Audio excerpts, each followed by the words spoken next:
Assalamualaikum warahmatullahi wabarakatuh. Yang terhormat Ibu Mutahharah MPDI selaku dosen pengampu mata kuliah Manajemen Pendidikan Luar Sekolah dan teman-teman kelas PIA dimanapun kalian berada, semoga senantiasa berada dalam lindungan Allah Subhanahu Wa Taala. Amin ya rabbal alamin. Alhamdulillahirabbil alamin. Nabi nasta'in wa ala muhammadin. Shalatu wassalamu ala asyrofil anbiya'i wal mursalin sayyidina wa maulana Muhammadin wa ala alihi wa sahbihi ajmain. Amma ba'du. Perkenalkan, saya Rida Inuwarda dari kelompok 7 beserta dua rekan saya yaitu Hadisa Nur Afifah dan Sisani. Di sini kami akan membawakan materi mengenai manajemen pengelolaan pondok pesantren modern. Nah, di sini saya akan membawakan dua materi yaitu mengenai pengertian pondok pesantren modern dan manajemen kesiswaan pondok pesantren modern. Nah, yang pertama yaitu mengenai pengertian pondok pesantren. Nah, menurut Syukri Zarkasi, pesantren adalah lembaga pendidikan Islam dengan sistem asrama dan di dalamnya ada yang bertindak sebagai pendidik dan sentral figurnya yaitu kiai, ajengan atau tuan guru, santri, asrama, ruang belajar, dan masjid sebagai sentralnya. Kemudian, menurut Jailani, pesantren merupakan lembaga pendidikan tertua di Indonesia dan juga salah satu bentuk kebudayaan asli Indonesia. Sebab lembaga pendidikan dengan pula kiai, murid, asrama telah dikenal dalam kisah dan cerita rakyat Indonesia, khususnya di Pulau Jawa. Jika kita mengulas kembali sejarah, pada saat zaman kemerdekaan, pondok pesantren menjadi garda terdepan dalam mempertahankan kemerdekaan bangsa. Pada saat itu, Kiai Haji Hashim Asy'ari yang menjadi pemimpin Nahdlatul Ulama membuat sebuah fatwa resolusi jihad di mana pada saat itu Kiai Haji Hashim Asy'ari mengajak seluruh santri khususnya yang ada di Pulau Jawa untuk sama-sama berperang melawan menjajah dan sama-sama memperebutkan kemerdekaan Indonesia. Kemudian mengenai pondok pesantren modern sendiri merupakan pendidikan pesantren yang diperbarui atau dimodernkan pada segi-segi tertentu untuk disesuaikan dengan sistem sekolah. Pondok modern dilengkapi dengan metode dan sistem modern sehingga mampu memberikan nuansa modern dan berwawasan luas bagi para penuntut ilmu. Selain itu, penguasaan ilmu alat berupa bahasa Arab dan Inggris yang kemudian digunakan sebagai bahasa sehari-hari menjadi ciri khas pondok pesantren modern. Nah, dengan penguasaan bahasa asing tersebut akan memungkinkan santri untuk dapat mengakses bacaan dan buku-buku umum, termasuk juga kepustakaan asing, baik dari kitab dan bacaan klasik maupun modern. Nah, selanjutnya mengenai manajemen kesiswaan. Nah, sebetulnya antara manajemen kesiswaan antara pondok pesantren dengan sekolah umum tidak begitu memiliki banyak perbedaan, namun mungkin di berbagai sisi terdapat beberapa perbedaan, tapi secara umum nggak ada perbedaan yang begitu besar. Manajemen kesiswaan adalah seluruh proses kegiatan yang direncanakan dan diusahakan secara sengaja serta pembinaan secara kontinu terhadap seluruh peserta didik agar dapat mengikuti proses belajar mengajar secara efektif dan efisien, mulai dari penerimaan peserta didik hingga keluarnya peserta didik dari suatu sekolah.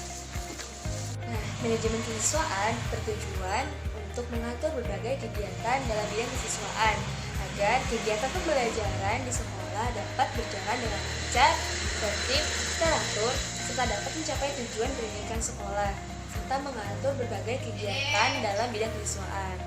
Nah, dengan adanya manajemen kesiswaan dapat membantu siswa atau peserta didik untuk dapat mengembangkan potensi yang dimilikinya seoptimal mungkin. Nah, terdapat 4 fungsi dari manajemen kesiswaan. Yang pertama ialah perencanaan, kedua pengorganisasian, ketiga pergerakan, dan yang keempat ialah pengawasan. Yang pertama perencanaan. Perencanaan adalah proses dasar dalam memutuskan tujuan dan cara untuk mencapai tujuan tersebut. Terdapat ayat Al-Quran yang membahas mengenai perencanaan, yaitu Quran Surat Al-Baqarah ayat 195 yang bunyi Bismillahirrahmanirrahim wa anfiqu fi sabilillahi wa la tulqu bi aydikum ila tahlukati wa ahsinu innallaha yuhibbul muhsinin. Nah, kemudian yang kedua ialah pengorganisasian. Jadi intinya pengorganisasian itu kayak semacam pemberian tugas dan wewenang kepada setiap pihak yang terlibat atau yang ada di lembaga tersebut. Kayak misalkan ada staf, ada guru, kemudian yang lainnya. Jadi mereka itu diberikan tugas dan wewenang masing-masing agar dapat mencapai tujuan bersama. Selanjutnya ialah penggerakan. Jadi penggerakan itu kayak semacam pemberian motivasi gitu agar seluruh pihak yang terlibat dalam lembaga tersebut bisa menjalankan tugas dan fungsinya masing-masing dengan baik dan optimal. Agar apa? Agar dapat mencapai tujuan yang telah ditetapkan. Karena kan yang namanya bekerja itu pasti membutuhkan dorongan atau motivasi. Nah, yang namanya pimpinan itu perlu untuk memberikan dorongan atau motivasi agar bawahannya bisa bekerja dengan baik. Kemudian yang terakhir ialah pengawasan. Nah, pengawasan itu bertujuan untuk melihat gitu apakah yang selama ini tugas dan wewenang yang telah dilakukan oleh semua pihak terlibat itu sudah dijalankan dengan baik atau belum gitu. Kalau misalkan itu sudah baik maka harus ditingkatkan, dan jika memang belum baik maka harus dievaluasi seperti itu. Nah, selanjutnya ada ruang lingkup manajemen kesiswaan. Yang pertama yaitu meliputi penerimaan siswa baru. Jadi ketika suatu lembaga akan melaksanakan kegiatan belajar mengajar, tentu harus ada siswanya dulu. Nah, maka di tahap awal suatu lembaga tersebut harus melaksanakan penerimaan siswa baru. Nah, selanjutnya setelah penerimaan siswa baru, tahap berikutnya ada pendataan kemajuan belajar siswa. Jadi ketika siswa itu sudah belajar di lembaga tersebut, maka harus diadakan pendataan mengenai kemajuan belajar siswa. Nah, kira-kira apa aja nih gitu kemajuan siswanya? Apakah siswanya itu mereka maju di bidang A atau mungkin di bidang B? Maka kemajuan tersebut harus diperhatikan agar dapat terus dikembangkan. Nah, kemudian pendataan kemajuan belajar siswa juga harus dilaporkan kepada orang tuanya agar apa? Agar si orang tua tersebut bisa mendukung minat dan bakat atau prestasi dari anak-anaknya. Nah, kemudian selanjutnya ada bimbingan dan pembinaan disiplin siswa. Nah, bimbingan bertujuan untuk membantu siswa agar dapat mencapai tujuan-tujuan perkembangannya yang meliputi aspek pribadi, sosial, belajar, dan karir, yang bertujuan agar dapat mewujudkan pribadi yang bertakwa, mandiri, dan bertanggung jawab. Nah, selanjutnya ialah pembinaan disiplin siswa. Nah, pembinaan disiplin ini bertujuan agar seluruh siswa atau komponen-komponen yang ada di dalam lembaga tersebut dapat tunduk kepada peraturan-peraturan yang telah ditetapkan dengan senang hati. Selanjutnya ialah kelulusan alumni. Jadi, kelulusan itu merupakan sebuah tahap akhir dari si siswa dalam menuntut ilmu di suatu lembaga. Jadi ketika ia telah menyelesaikan jenjang pendidikan formalnya, seperti misalkan SMP 3 tahun, SMA 3 tahun, maka ia akan lulus. Kan gak mungkin bakal tetap terus jadi murid, pasti kan bakal lulus juga, bakal melanjutkan juga kan ke jenjang pendidikan yang berikutnya. Selanjutnya ada kegiatan ekstrakurikuler. Jadi kegiatan ekskul itu merupakan kegiatan yang dapat mendukung minat dan bakat siswa. Jadi kan setiap siswa itu mereka memiliki minat dan bakatnya masing-masing. Ada yang berminat di bidang seni, ada yang berbakat di bidang olahraga, dan sebagainya. Jadi kegiatan ekskul itu perlu gitu diadakan di suatu lembaga agar siswa itu tidak hanya cakap di bidang akademik saja, tapi cakap juga di bidang non-akademik. Nah, yang terakhir dari ruang lingkup manajemen kesiswaan ialah organisasi sekolah.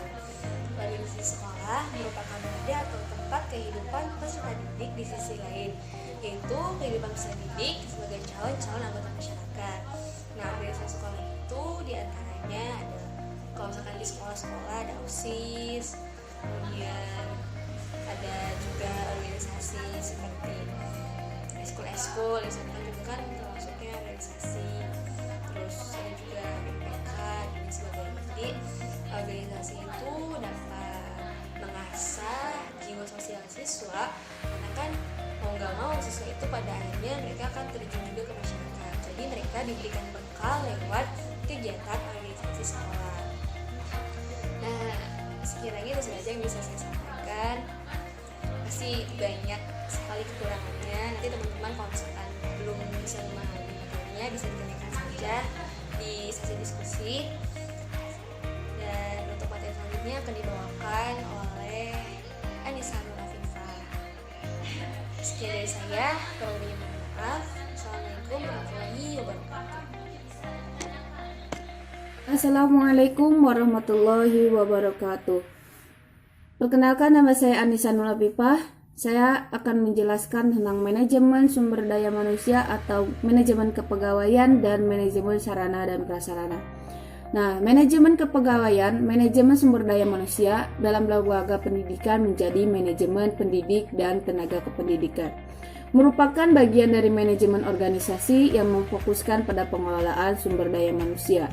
Pengembangan sumber daya manusia dibagi menjadi beberapa area kerja, yaitu desain organisasi, pengembangan organisasi, perencanaan dan pengembangan karir pegawai, perencanaan sumber daya manusia, sistem kerja pegawai, kompensasi dan gaji, serta kearsipan pegawai. Nah, karakteristik sumber daya manusia adalah mereka yang mempunyai integritas, inisiatif, kecerdasan, keterampilan sosial, penuh daya dalam bertindak dan penemuan baru, imajinasi dan kreatif, keluasan, antusiasme dan mempunyai daya juang, mempunyai pandangan ke depan dan mendunia. Nah, telah dikemukakan sebelumnya bahwa kunci dari perubahan organisasi pondok pesantren adalah orang yang memimpin, yaitu pengasuh atau kiai, tentang bagaimana ia menjalankan kepemimpinannya. Pendidikan pesantren tidak akan dapat berjalan tanpa adanya kepemimpinan. Untuk itu, seorang pemimpin harus memiliki persyaratan-persyaratan sebagaimana yang dikemukakan oleh Al-Farabi yang harus dimiliki oleh seorang pemimpin. Yang pertama adalah naidah. Naidah adalah cakap, memiliki kemampuan dan berwibawa. Yang kedua adalah kifayah, mampu menyelesaikan segala soal. Yang ketiga adalah waro, bersih dan jujur sikap hidupnya. Yang keempat adalah ilmu, mempunyai pengetahuan yang mendalam. Nah, berdasarkan 4 syarat pemimpin bisa ditarik prinsip-prinsip manajemen yang pendidikan Islam, yaitu menjadi 7. Yang pertama, ikhlas, kejujuran, amanah, adil, tanggung jawab, dinamis, praktis, dan fleksibel. Nah, yang selanjutnya adalah manajemen sarana dan prasarana. Mengenai sarana dan prasarana, pada hakikatnya manajemen sarana dan prasarana pendidikan di sekolah atau madrasah mempunyai proses pendayagunaan semua sarana dan prasarana yang dimiliki oleh sekolah. Manajemen sarana dan prasarana pendidikan merupakan seluruh rangkaian proses kegiatan yang direncanakan dan diusahakan secara sengaja dan bersungguh-sungguh, serta pembinaan secara kontinu terhadap benda-benda pendidikan, agar senantiasa selalu dalam keadaan siap pakai untuk proses pembelajaran sehingga proses belajar mengajar semakin efektif dan efisien, bisa meningkatkan pembelajaran yang tercapai tujuan pendidikan yang telah ditetapkan. Nah, manajemen ini terbagi dalam 3 aspek. Yang pertama ditinjau dari fungsinya, ada barang berfungsi tidak langsung. Terus kedua ditinjau dari jenisnya, ada fasilitas fisik dan fasilitas material seperti bangunan, kursi, meja, fasilitas fisik. Ketiga ditinjau dari sifat barangnya, ada barang bergerak dan ada barang yang tidak bergerak. Mungkin sekian yang dapat saya sampaikan. Terima kasih. Wassalamualaikum warahmatullahi wabarakatuh. Assalamualaikum warahmatullahi wabarakatuh. Nama saya Cici Sahani. Di sini saya akan sedikit menjelaskan mengenai manajemen keuangan pendidikan pesantren. Nah teman-teman, pengelolaan keuangan pendidikan pondok pesantren itu memiliki beberapa prinsip. Yang pertama, hemat, tidak mewah, efisien, dan sesuai dengan kebutuhan teknis yang diisyaratkan. Yang kedua, terarah dan terkendali sesuai dengan rencana, program, ataupun kegiatannya. Yang ketiga, terbuka dan transparan dalam pengertian dari apa dan untuk apa keuangan lembaga tersebut perlu dicatat dan dipertanggungjawabkan dengan disertai bukti penggunaannya. Yang selanjutnya itu sedapat mungkin menggunakan kemampuan atau hasil produksi dalam negeri sejauh dimungkinkan. Nah, selanjutnya perencanaan dan pelaksanaan pengelolaan keuangan pondok pesantren. Pihak pesantren bersama komite atau majelis pesantren pada setiap awal tahun anggaran itu perlu bersama-sama merumuskan rencana anggaran pendapatan dan belanja pondok pesantren atau RAPBPP sebagai acuan bagi pengelola pesantren dalam melaksanakan manajemen keuangan yang baik. Anggaran sendiri merupakan rencana yang diformulasikan dalam bentuk rupiah dalam jangka waktu atau periode tertentu, serta lokasi sumber-sumber kepada setiap bagian kegiatan. Anggaran ini memiliki peran penting di dalam perencanaan, pengendalian, dan evaluasi kegiatan yang dilakukan oleh pondok pesantren tersebut.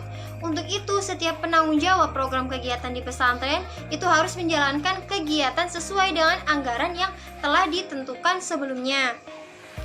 Nah, ada dua bagian pokok anggaran yang harus diperhatikan dalam penyusunan RABPP.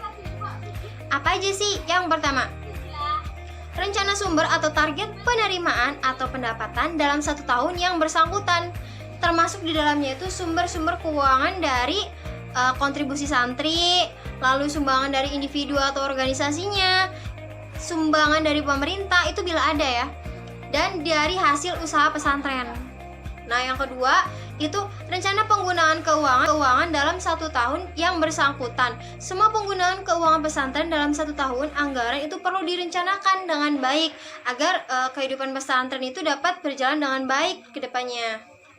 Oke, selanjutnya pertanggungjawaban keuangan. Semua pengeluaran keuangan pondok pesantren dari sumber manapun itu harus dipertanggungjawabkan.